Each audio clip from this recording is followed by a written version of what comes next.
I've been planning to do this video for a while. It just kept getting pushed back and pushed back and pushed back.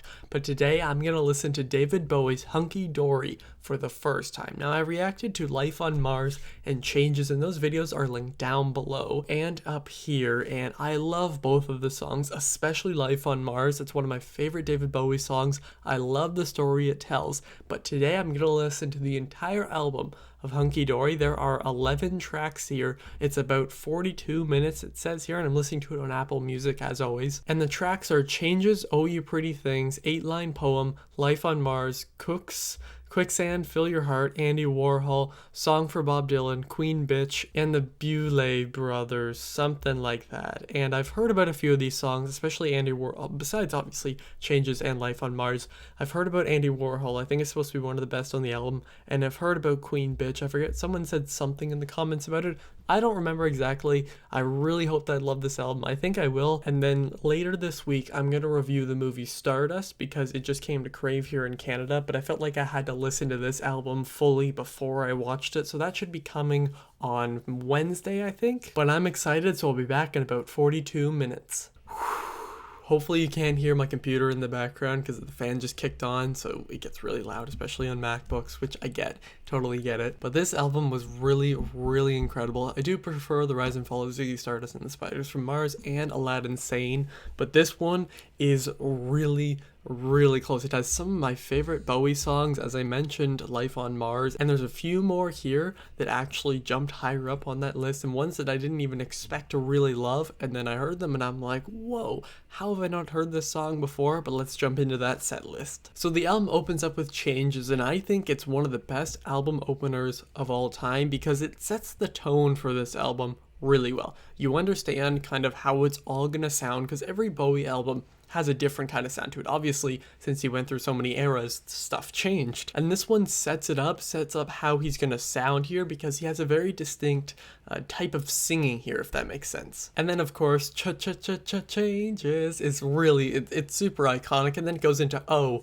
You Pretty Things, and it's really nice. It has like this little build up almost, and it's quite a good song, and then I think it leads straight into 8-Line Poem, which again, really good songs. Like maybe they're on the lesser side of the album, but they're still really good. And then it goes into obviously the best song on the album, one of Bowie's best songs, like top 5, top 10 for sure, Life on Mars, ? And I just love the story this tells. As I said before, I have a reaction for it and it's linked down below, so you should definitely check that out because this song is so good. Even people I know that are not like the biggest Bowie fans seem to really enjoy this song, and I think there are so many like epic moments even inside the song. Like one of my favorite parts is when he's like, sailors fighting in the dance hall. That part is just like really grand almost, and I could rant about this song forever. And then it goes into Kooks, and I was just like, the second I said it, I was like, oh, can I say that? And then I looked it up. It just means crazy person, and I did know that. It didn't come to mind right away. It was a pretty entertaining, pretty fun song. And then Quicksand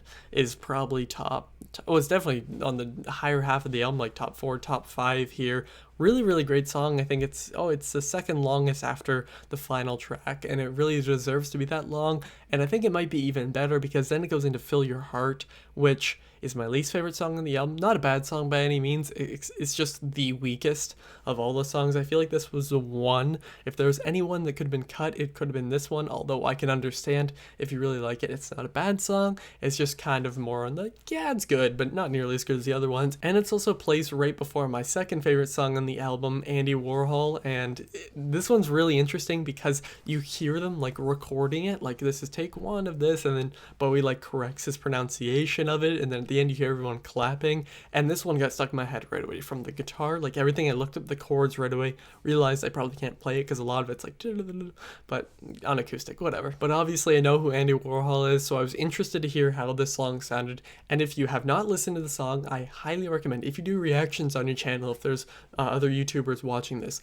react to this song, Life on Mars, Changes. They're just the 3 best songs on the album. I think this one was really great, and then it went into Song for Bob Dylan, and I was like, okay, this is interesting, I wonder what this means. It played and it was amazing. It was really amazing, and so was Queen Bitch. I was like, this is surprising, I wouldn't expect to see this, and I wonder who it's about.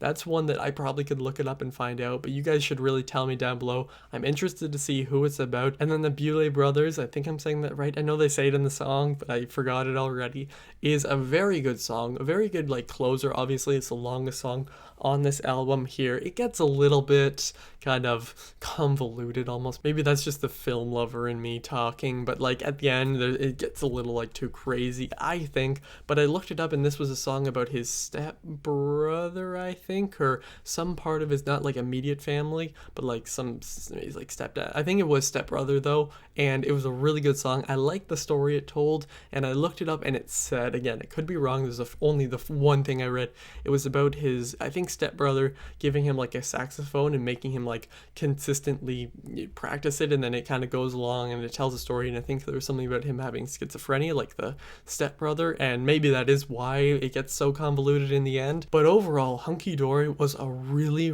really great album. Next, I'm gonna go to the Berlin Trilogy, which I think starts off with Low, which I've heard from some websites is David Bowie's best album. I don't know if it could beat The Rise and Fall of Ziggy Stardust or even Aladdin Sane. Those two go back and forth, but I think it's still Ziggy Stardust. They're really close. This album was really great. I think I'll give it a 4 out of 5. Again, there were a few songs like I did not love Fill Your Heart and Oh You Pretty Things, an 8-line poem, were good. They just weren't like as great as the other songs, and maybe that is because you have some of the best songs I've heard on here, like Life on Mars, that make the other songs sound weaker. But there were no bad songs on this album, and that's just how it's been for the 3 Bowie albums I've listened to all the way. I cannot wait to listen to the Berlin Trilogy. I've heard it's one of the best like album trilogies of all time. I know there isn't all too many of those, but what do you think of Hunky Dory? What are your favorite songs on it? Tell me all that down below, and I'll see you guys next time. Over and out.